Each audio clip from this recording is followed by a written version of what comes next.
Hello everyone दोस्तों, मैं अरुण शर्मा। आप देख रहे हैं द सोच। दोस्तों, इस वीडियो में बात करने वाले अरविंद केजरीवाल की जो हार हुई है, जिसपे बीजेपी ने जमकर ताल ठोकी है।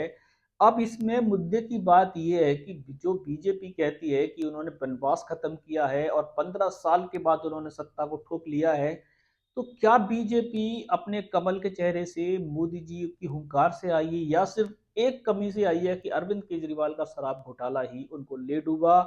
अगर शराब घोटाला अगर शायद वो नहीं करते तो शायद बीजेपी, मोदी जी का चेहरा तो 15 साल से भी नहीं आया।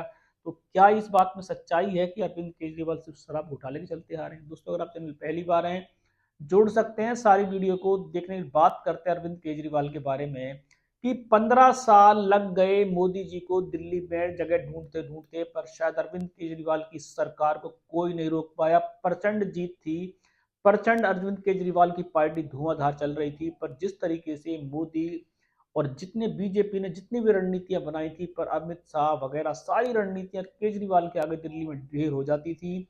दिल्ली में एलजी को सेट करके रखा जाता था कि किसी भी सूरत में अरविंद केजरीवाल की मुश्किलें बढ़ती रहें। जैसा आम आदमी पार्टी 15 साल से कहती थी कि वो भले ही सरकार बना लेती थी, पर एलजी वही लाए जाते थे जो उनके सारे कामों पे सिर्फ ना ही करेंगे, हाँ नहीं करेंगे।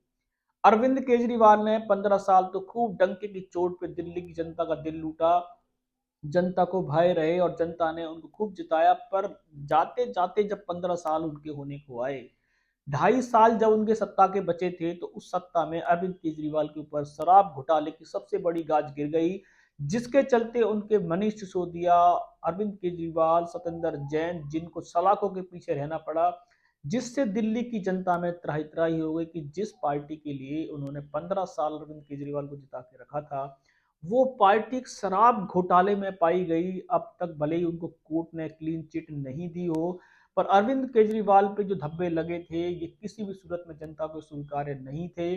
जिस जनता ने अरविंद केजरीवाल को साफ सुथरी राजनीति के लिए चुना था, पर एक घोटाला उनको बीजेपी का मौका दे गया। और बीजेपी ताल ये ठोक रही है कि उन्होंने इस बार केजरीवाल को हरा दी। ये वास्तव में अगर मुद्दे की बात की जाए तो ये बीजेपी की जीत नहीं है, ये अरविंद केजरीवाल के दुष्कर्म जो उन्होंने किया, घोटाला, अगर वो घोटाला नहीं करते तो यही बीजेपी होती। उनका बनवास किसी भी सूरत में नहीं खत्म हो सकता, क्योंकि बीजेपी ने 15 साल में दिल्ली में कोई काम तो किया नहीं था। उनके पास आज भी सीएम पद के लाले पड़ रहे हैं, तो जनता उनको वोट किस मुद्दे से देती? सिर्फ जनता के पास एक मुद्दा गरमाया रहा कि अरविंद केजरीवाल चोर है, उन्होंने शराब का घोटाला किया है। और जो उन्होंने इसी बीचों बीच एक मुद्दा गरमा दिया, जो उन्होंने शीश महल बनाया, भले ही उन्होंने क्यों बनाया, क्योंकि जब वो पार्टी का उन्होंने निर्माण किया था, उनकी आधारशिला यही थी कि वो सिक्योरिटी नहीं लेंगे, कोई घर नहीं लेंगे, कोई बिल्कुल भी तजब वो नहीं लेंगे। पर अरविंद केजरीवाल के 15 साल आते आते दावे उल्टे साबित होने लगे। उन्होंने शीश महल कहो या उन्होंने व्हाइट हाउस कहो, जो निर्माण किया वो आम आदमी पार्टी के गले नहीं उतरा। जनता समझ में आ गई कि ये आम आदमी पार्टी अब लुटेरों की पार्टी बनती जा रही है। और शराब घोटाले ने तो सारे तार खोल के रख दिए। अब बीजेपी को सिर्फ एक मौका मिला था, बीजेपी हल्ला मचा मचा के शीश महल का और शराब घोटाले का अपने नंबर बनाती रही, जिसके चलते आज बीजेपी ने सत्ता पे काबू कर लिया। अरविंद केजरीवाल अगर समय रहते, जो सत्येंद्र जैन को जेल हुई थी, तो समय रहते सुधर जाते, मनीष सिसोदिया का नंबर आया तब भी सुधर जाते, तो शायद आम आदमी पार्टी का ये बखान नहीं होता। और उन्होंने सभी को चोर बताया, उसके बावजूद भी उन्होंने समय रहते किसी भी पार्टी के साथ गठबंधन नहीं किया।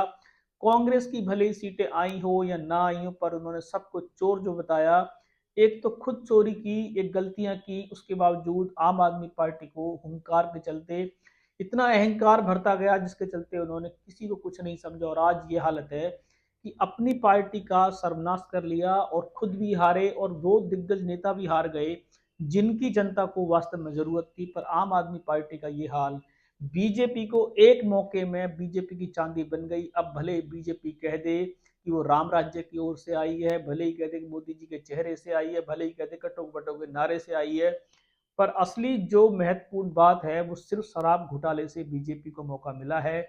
वरना यही बीजेपी 15 साल से रोड पे धरना दे रही थी, पर केजरीवाल थे जो इनसे हिलते नहीं थे। आने वाला समय केजरीवाल का दिल्ली में कैसे होगा? क्या वो इस घोटाले का पश्चाताप कर पाएंगे? क्या जो उनके पास सीटें बची हैं, उन सीटों से बीजेपी की जड़ें कमजोर करेंगे और बीजेपी का डट के मुकाबला करेंगे। इस रुझान पे सर्टिफिकेशन लेके आएंगे। अगर आप चैनल पे नहीं जुड़े हैं, जुड़ सकते हैं हमारे आने वाली सभी। मैं अरुण शर्मा मिलूंगा नई सोच के साथ। अपना ध्यान रखें। नमस्कार।